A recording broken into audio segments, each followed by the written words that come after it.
এমন যদি হতো আমার দেশের শাসক হতো ওমরেরই মতো হতো আবু বকরের মতো।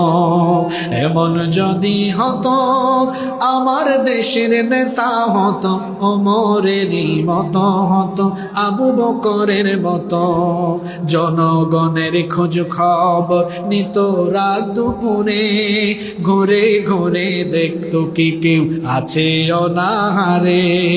আমার দেশের মা বোনেরা লাঞ্ছিত হতো না, আমার দেশের কৃষক শ্রমিক বঞ্চিত হতো না।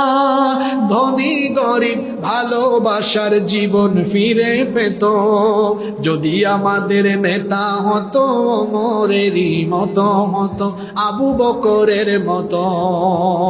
আমরা চাই কি চাই না আগামীর বাংলাদেশ হবে আলেম উলামা পীর মাশায়েখদের নেতৃত্বে কুরআন সুন্নাহ আর ইসলামের বাংলাদেশ। আমরা আলেম উলামা পীর মাশায়েখদের সাথে আছি না নাই? বাংলাদেশ জিন্দাবাদ।